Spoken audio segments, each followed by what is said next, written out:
Hey everyone, welcome back to the channel. Hope it's going well. Today we're going to be doing a review of the Gen 3 KLR 650 and why it sucks, or at least how it's kind of losing its identity.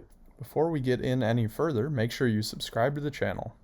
So this is going to be a little bit different of a review since I no longer have this bike. We rented this bike when we were in Hawaii and then obviously rode the bike for the day. We did some on-road riding, some curvy road riding, some off-road riding.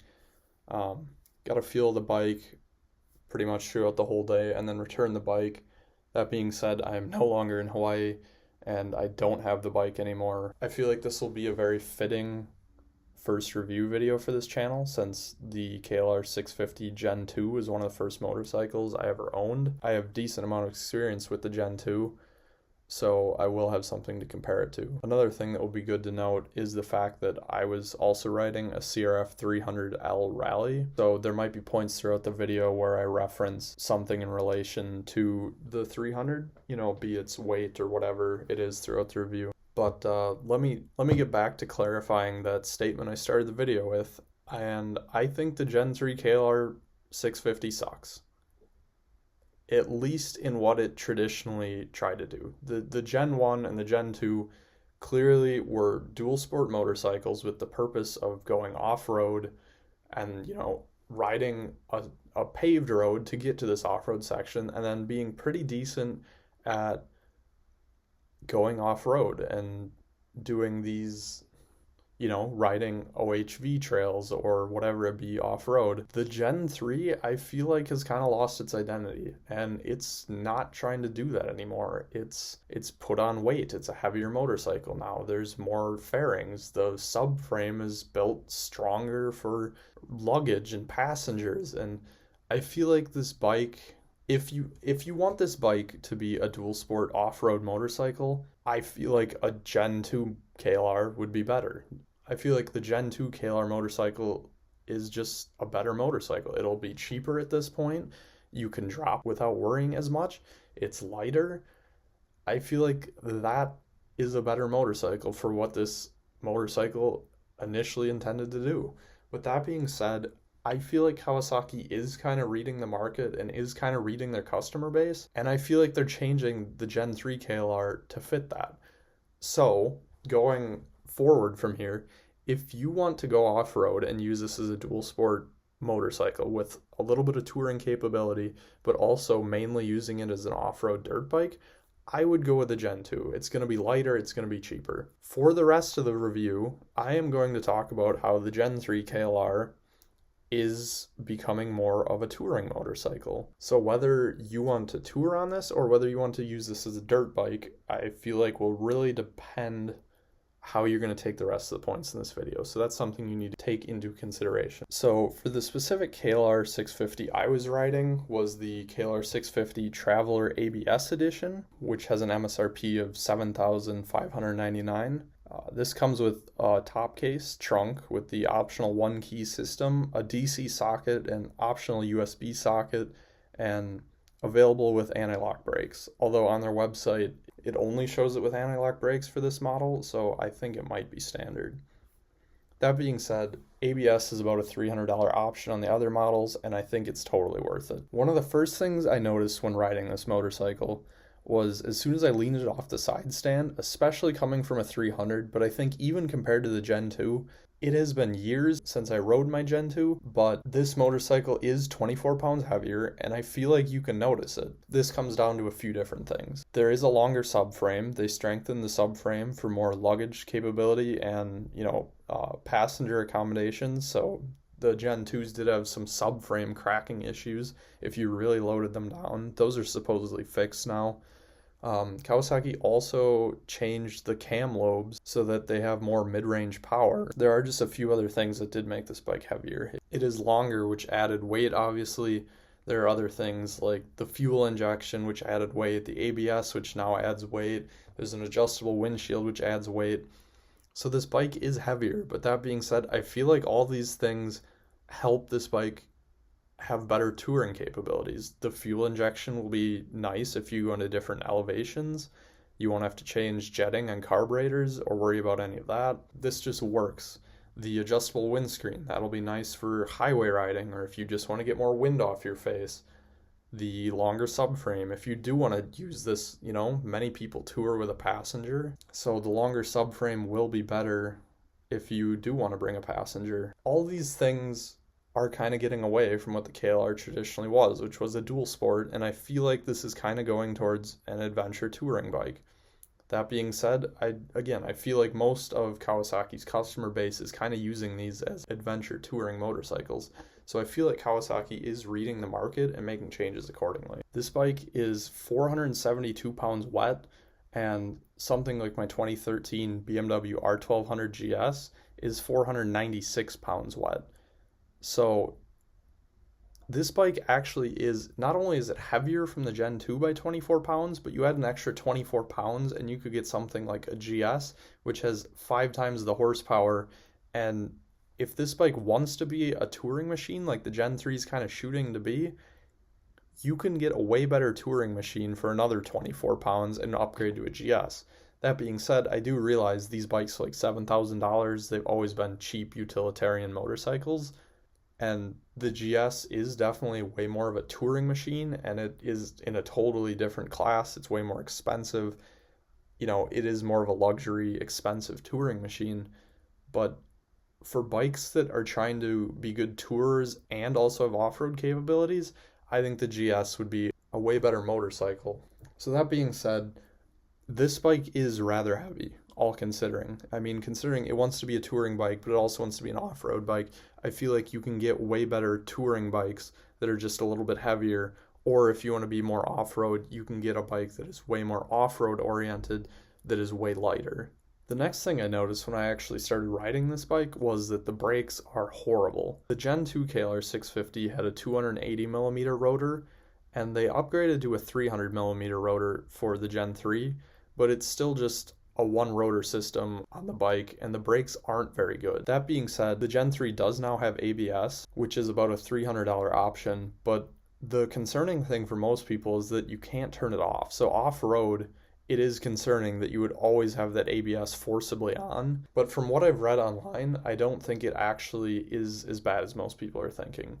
It seems like you actually can lock up the tire and skid for a little bit before the ABS would actually kick in and stop your tire from locking up anymore. So it actually kind of works for off-road and on-road, but that being said, the brakes on this bike still are atrocious. And while they slow you down, they aren't doing it very fast.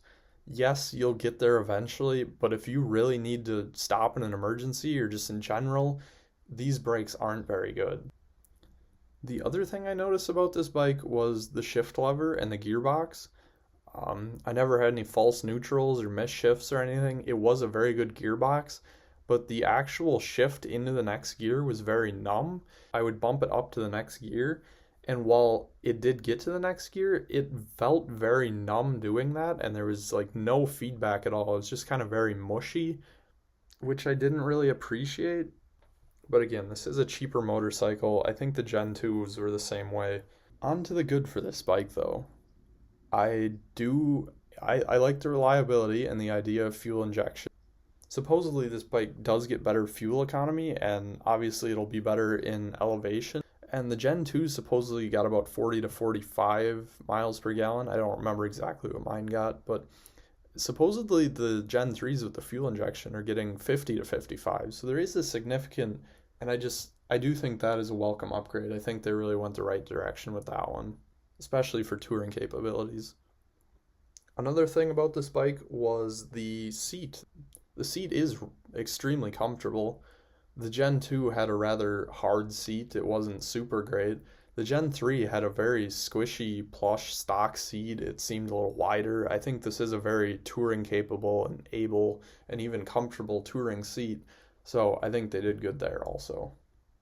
Other things about this motorcycle when I was driving it, obviously it is a single cylinder. It is kind of that tractor motor. It's not exciting, it's not fast, but it is kind of entertaining, that single cylinder thumper. You just kind of roll on the gas and it's bum, bum, bum, bum, bum, bum, bum, and it just, there is something almost tractor-like about that motor, and it is kind of entertaining that no matter where you are, you just give it gas and it'll slowly but eventually just get you up to the speed you want to go. Another thing that surprised me with the Gen 3 was the fact that the controversial doohickey still wasn't updated. There have been many Kawasaki service technicians on the internet that I've seen where they say, "Oh, I've never had a doohickey fail," or 80,000 miles and the bike doesn't burn oil and the doohickey's never gone out. And that's great, but I mean, for some of these people, it still is a concern in the back of their mind that they do want the most reliable machine possible. The KLR 650 has been in production for 37 years, and this has been a problem the whole time. You would think that they would update the system and know that their customers want this, especially with the Gen 3. They're trying to make it more of a touring machine. You would want it to be the most reliable thing possible. You think, even if Kawasaki themselves disagrees and thinks that, the system's fine, they listen to their customers on everything else. I don't know why they wouldn't upgrade this too and just add that reliability and peace of mind for their customers. Another thing that annoyed me was that the Gen 3 no longer has a tachometer. I did not like this change at all. I really enjoy tachometers. It's nice knowing where you are in the rev range and seeing when you should shift. If you really want to go as fast as possible, it is nice to just be able to see it instead of trying to listen or feel for that. But there are options out there. If you do want to add a tachometer, you can buy them relatively cheaply. But that being said, it is a KLR 650. Unless you're racing a 300, you're not going to be winning any races. This bike isn't meant for speed, even off-road. If you want to use it off-road, just go by the feel. You can kind of feel where it's at. If you want to use it on-road, just kind of listen and feel for where it's at when you need to shift. You're not going to be winning any drag races with this bike, so you might as well just kind of take your best guess at when you want to shift. But that being said, I still do think it was a downgrade from the Gen 2 to the Gen 3 to remove the tachometer. One thing I did want to mention about the engine was that there was a very loud rattling noise coming from the valve train. I do not remember this on my Gen 2, and it could just be that the valves needed adjustment, but it was very loud and it was very rattly and it sounded very cheap. It did just kind of annoy me more than anything. The bike worked fine, but it was kind of annoying to listen to this. I think the bike just needed a valve adjustment. Other things that I noticed were the clutch was, first gear was steep. I mean, it's an off-road bike, that's understandable, but you had to let the clutch lever out probably like 97% of the way before you actually started moving. So you would let the clutch go and go and go and go and go, and then it would start going and then it'd be out and it was it. And I maybe the clutch lever needed adjustment or whatever. This was a rental bike, so it was, maybe the guy wasn't up on his maintenance or maybe this wasn't adjusted, but he had two of these bikes and they both were the same way. So that almost had me wondering, either he's adjusting them wrong or they come from the factory this way. But other people online have also mentioned that the clutch lever is kind of weird. So not the greatest setup there. For final thoughts, I came into this thinking the Gen 3 was great. The biggest thing on my mind going from a Gen 2 owner to riding this Gen 3 was the fuel injection. That was supposedly the big change, and I think it's welcome, and I was excited for that. But once I actually started learning about all these different other, increased weight and the loss of the tachometer, it was all these other little things that I learned about that I think made this bike worse. But then I realized that the Gen 2 and the Gen 3 are almost aiming for different things. The Gen 2 was more of an off-road motorcycle. It tried to be lightweight, it tried to be simple and utilitarian and cheap. And the Gen 3 is Kawasaki kind of listening to their customer base, which I think is a good thing. They, made the seat better for touring, and they made the subframe stronger for luggage and passengers, and they're trying to make the brakes better, which they still aren't great, but at least they're trying. And the fuel injection, which, then you don't have to worry about elevation and it's more reliable. And I think if you want to use this as a dirt bike, the Gen 2, that is the better option. It's going to be cheaper, it's going to be lighter, it's just going to be the better option. If you want to do more touring, as many people on these do, and that's Kawasaki listening to their customer base, the Gen 3, I think, is the better option. It's comfier, it's got the fuel injection now. It's, I think it's just a better touring machine overall. They come with ABS now, you can get side cases. So overall, I do think the Gen 3 is actually an upgrade since many people do tour on these and drive long distances or just use them to commute or whatever, more almost than using them as a single track motorcycle or as a dirt bike. Yes, they're capable, but if you want to do that, there are other more capable dual sports.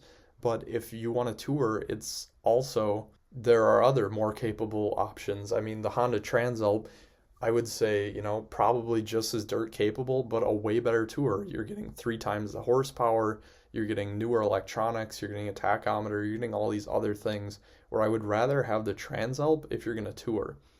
But that brings us back to the whole popular phrase of these KLRs. These bikes can do everything, but they do nothing well. And that's what the KLR is. It's not the best off-road. It's not the best on-road. It's not the fastest. It's not the best at touring. It is cheap, though. It's a cheap all-rounder. Yes, there are cheaper dirt bikes. Yes, there are better touring bikes, but they are more money. This is kind of just the middle ground, and that's why so many people love it. It's good at everything. It's cheap, and you can take it off-road, but it's also cheap, and you can tour with it. And that's why the KLR has this special place in so many people's hearts, is because it just can do everything, and it's cheap, and it's like one of the last cheap motorcycles that's actually capable of so many things. To end this review, I'm going to give this bike a Dane score. Fitting for this motorcycle being the first ever legal motorcycle I owned. It's also the first motorcycle to ever get reviewed on this channel and the first one to ever get a Dane score. In the styling category, this bike earned a 7. While it does look pretty good for a dual sport with interesting fairings and a headlight, it's still not super exciting and has a rather boring tail section. Acceleration is a 2. This bike's definitely no crotch rocket, but it's also not an XR150L, Grom, scooter, or something like that. Handling's a 5. It's fine. It feels planted. It's rather high up and it's top heavy, so it's not super great, but it's also not horrible. Fun factor is a 3. While it can do everything you want it to do, it doesn't do anything particularly well, and it's not super exciting. Cool factor is a 3. These bikes are really cheap, everyone has them, and they're available everywhere. Features are a 5. The Gen 3 specifically, adding ABS, fuel injection, and USB ports are a welcome addition, but it feels like they're just getting this up to speed with what other motorcycles have had for years. The lack of tachometer, and due to the fact that Kawasaki took so many years to get these features that so many consider default, bring this down to a 5. Comfort's a 7. The seat is definitely the most comfortable seat ever on a KLR. It has good wind protection, and it is rather comfy and smooth.